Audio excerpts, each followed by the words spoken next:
आज हम फिर से बात करने वाले हैं उसी टॉपिक के बारे में जिसमें मैंने पिछले 3-4 वीडियोस में जो है वो बात की है।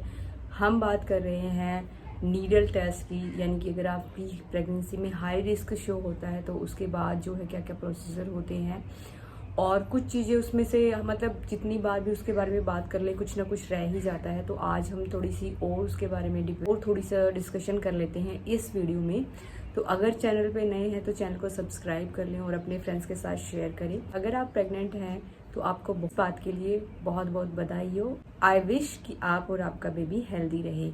देखिए, हम बात कर रहे थे जब भी एक लेडी फर्स्ट टाइम प्रेग्नेंट होती है तो उसके दिमाग में बहुत सारे जो चीज़ें ना वो चलती रहती हैं। जो उसका प्रेगनेंसी फेस है उसको वो बहुत अच्छे से एंजॉय करना चाहती है। मतलब उसके लिए ये जो है ना एक बहुत ही मतलब ये कह सकते हैं कि बहुत ही मेमोरेबल रहने वाली चीज़ें होती हैं।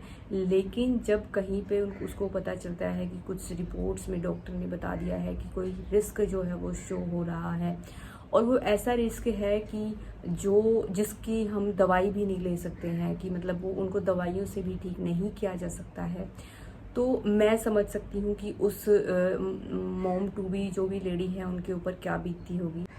मतलब जिस फेज को वो एंजॉय कर रही थी उसके बाद जो है उसके ऊपर उतनी ही टेंशन आ जाती है। जब हम प्रेग्नेंट होते हैं ना तो हमारा जो एक इमोशनल जो लेवल होता है ना वो बहुत ज़्यादा एक सेंसिटिव इशू हो जाता है हमारे लिए। बहुत छोटी छोटी चीज़ों पे जो हमें ना बहुत ज़्यादा टेंशन ले लेते हैं, खासकर हम प्रेगनेंसी में, क्योंकि वो फेज़ ही ऐसा होता है। हमारा जो हार्मोनल बैलेंस होता है वो अप डाउन होता रहता है, तो उसकी वजह से भी और कुछ छोटी छोटी चीज़ों को लेके हम बहुत ज़्यादा टेंशन में आ जाते हैं। तो हम बात कर रहे थे नीडल टेस्ट की, वो कब कराना पड़ता है। देखिए, जब आपको डॉक्टर बता देता है कि आपकी प्रेगनेंसी में हाई रिस्क शो हुआ है। हाई रिस्क प्रेगनेंसी तब मानी जाती है जब आपकी बेबी में कुछ ऐसी एबनॉर्मलिटीज़ आ जाती हैं जो कि जेनेटिक होती हैं और जिनका इलाज नहीं होता है। आप ये कह सकते हैं कि कुछ ऐसी बीमारियां भी बच्चों में होती हैं जिनका कोई इलाज नहीं होता है। अभी मेरी वीडियोस पे कुछ एक मेरी सब्सक्राइबर है, उन्होंने मुझे बहुत सारे कमेंट करके बताया कि दी उनकी जो है वो सेकंड प्रेगनेंसी है, फर्स्ट प्रेगनेंसी भी उनकी ऐसी ही रही है और सेकंड प्रेगनेंसी है उसमें भी यही दिक्कत आ रही है। और वो कह रही हैं कि दी सबसे बड़ी दिक्कत वाली बात ये होती है कि हम इस चीज़ की दवाई भी नहीं ले सकते हैं। हम मदर अपने बच्चे को सही करने के लिए, ठीक करने के लिए, जब हम इतने बड़े बड़े टेस्ट करा सकते हैं तो क्या हम दवाइयाँ नहीं लेंगे? बिल्कुल ले सकते हैं, लेकिन उस चीज़ की दवाइयाँ बनी ही नहीं है। इन चीज़ों को जो हमें बहुत ज़्यादा प्रैक्टिकली सोच के जो है वो लेना है।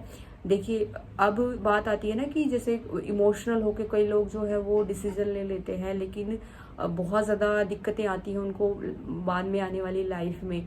तो क्या होता है कि जब आपका डॉक्टर जो है आपको बता देता है कि आपकी प्रेगनेंसी में हाई रिस्क शो हो रहा है, और वो जो है लगभग आपका मतलब 12वें से 14वें हफ्ते तक जब आपका एंटी स्कैन होता है तो आपको बता दिया जाता है। तो एक गायनोकोलॉजिस्ट वाली एक सेक्शन होता है जिसमें आपका पूरा ट्रीटमेंट चलता है जब आप कंसीव करते हैं तब से लेके आपकी डिलीवरी तक।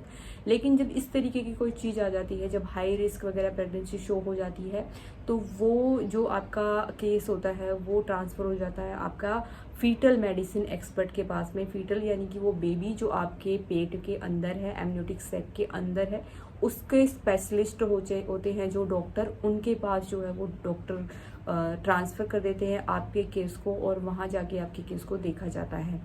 तो उसमें जो है आपका पूरा फिर से एक डिटेल एंटी स्कैन किया जाता है। उसमें आपको बहुत डिटेल में बताया जाता है। वो डॉक्टर आपको जितनी भी चीज़ें होती हैं, मतलब क्या चीज़ें हो सकती हैं, क्या चीज़ें मतलब आप फेस कर सकते हैं अगर आप बेबी मतलब ऐसा हो जाता है, तो अगर आप चांस लेना चाहते हैं कि आप टेस्ट करा के देखना चाहते हैं तो आपका मतलब कितना क्या अमाउंट लग जाता है, वो सब चीज़ें आपको मतलब क्लियर कर देते हैं। तो मेरा मानना ये है कि उस टाइम पे जो है बहुत ज़्यादा मतलब आपको देर नहीं करनी है डिसीज़न लेने में। ये बात मैं आपको क्यों बोल रही हूँ, देखिए जितना आप लेट करेंगे आपको उतना ही जो है वो दिक्कत होने वाली है आपकी फिज़िकल हेल्थ को लेके।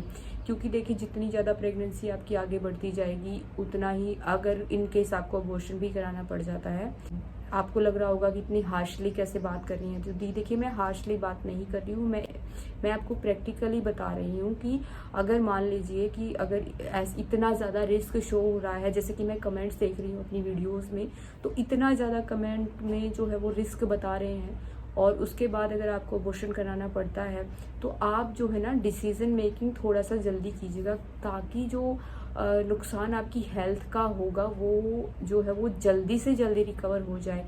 क्योंकि जितना देरी से आप डिसीजन लेंगे उतना ही आप मेंटली और फिजिकली जो उस चीज़ के अंदर चले जाएंगे, और उससे बाहर आने में आपको बहुत टाइम लग जाता है। तो ये चीज़, कोई भी डिसीजन, मैं सिर्फ अबॉर्शन की नहीं कह रही हूँ, अगर आपको रखना भी है कि आप हैं इतने मतलब अपने आप को जो है उस लेवल तक सोच के आप देख लीजिए कि हाँ क्या क्या चीज़ें हो सकती हैं, हम उनको फेस कर सकते हैं, नहीं कर सकते हैं। आने वाले टाइम में जो है वो बेबी का जो है वो क्या क्या हो सकता है, बेबी जो है इस सोसाइटी के अंदर क्या क्या चीज़ें फेस कर सकता है।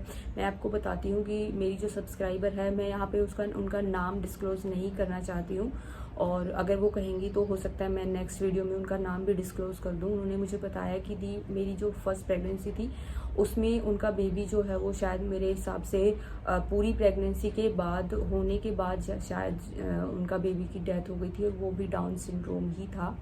और अब उनके डॉक्टर ने जो है उनको बताया है कि आप जो है, अब क्योंकि सेकंड प्रेगनेंसी में भी उनको जो है यही प्रॉब्लम आई है, तो अब उनको डॉक्टर ने बोला है कि आप जो है वो टेस्ट कराइए। उनको स्पेशली जो है वो जेनेटिक काउंसलिंग के लिए बोला है। मैंने पहले भी आपको बताया है कि जेनेटिक काउंसलिंग जो है वो ये देखने के लिए करी जाती है कि जो आपके बेबी में एबनॉर्मलिटीज आई हैं मेंटली, जो बेबी में रिटार्डनेस वगैरह दिखा रहे हैं या डाउन सिंड्रोम दिखा रहे हैं, वो किसकी तरफ से आई है, यानी कि आपके हस्बैंड की साइड से आई है या आपकी साइड से आई है, तो वो टेस्ट उनको बोला गया है। तो ये मैंने पहले भी आपको बताया कि अगर आप कराना चाहते हैं, इसमें ये भी पता कर सकते हैं कि जो है आने वाली प्रेगनेंसी में कितने चांसेस हैं, तो आप जो है एक सेफ साइड लेके चल सकते हैं। तो इस तरीके से आप कर सकते हैं कुछ चीज़ों को, और बहुत ज़्यादा प्रैक्टिकल रहना है अपने आप को लेके, अपने डिसीजन को लेके।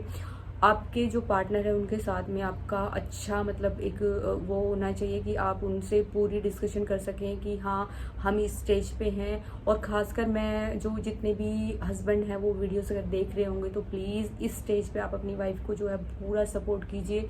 मेरी वीडियोस पे जो है ना कई हस्बैंड्स ने कमेंट किया कि दी हमारे ऐसे ऐसे रिस्क शो हुआ था, लेकिन हमने टेस्ट करा लिया और अभी जो है हमारा बेबी बिल्कुल सेफ है, और जो है हमें बहुत अच्छा लगा, आपकी एडवाइस भी बहुत अच्छी लगी हमें जो है।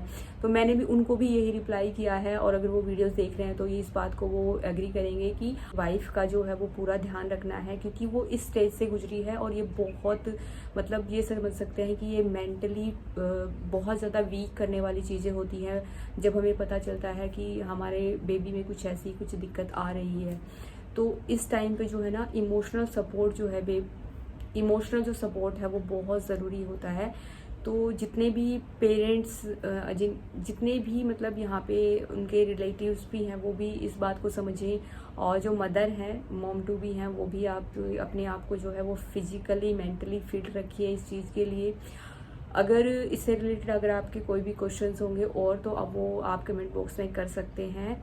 तो हाई रिस्क प्रेगनेंसी में जब आपको डबल मार्कर कराया जाता है तो आपका जो डॉक्टर है आपको बता देता है, तो डबल मार्कर से अगर आपकी अर्ली प्रेगनेंसी है यानी कि आप फर्स्ट ट्राइमेस्टर में चल रहे हैं तो आपका डबल मार्कर कराया जाता है। अगर आप सेकंड ट्राइमेस्टर में चल रहे हैं तो आपका एक ट्रिपल मार्कर या क्वाड्रपल मार्कर जो है वो कराया जाता है। उसके थ्रू जो है वो आपका बताया जाता है कि आपकी प्रेगनेंसी जो है वो कितनी ज़्यादा हाई रिस्क है या लो रिस्क है या नॉर्मल है। और ये चीज़ें तब पता चलती हैं जब आप रेगुलर चेकअप कराते हैं। तो अपना रेगुलर चेकअप जरूर कराना है। डॉक्टर के पास कितनी बार जाना है, कितनी बार आपको अल्ट्रासाउंड कराना है, इससे रिलेटेड मैं आपके साथ वीडियो शेयर कर चुकी हूँ।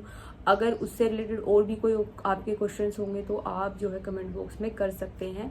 तो अपना रेगुलर चेकअप कराना है ताकि इन सारी चीज़ों से जो आप बच सकें, ताकि ये जो चीज़ें हैं वो बहुत ज़्यादा बड़ा रूप ना ले लें आपके लिए, और आप जो है टाइम रहते अपना डिसीजन ले पाए किसी भी चीज़ को लेके। तो यही एक सजेशन था मेरी तरफ से। तो अगर वीडियो हेल्पफुल लगी हो तो वीडियो को लाइक करें, शेयर करें, और अपने जो भी मतलब आपकी क्वेरीज हैं वो कमेंट बॉक्स में कर सकते हैं। मिलते हैं नेक्स्ट वीडियो में, तब तक stay healthy and bye bye.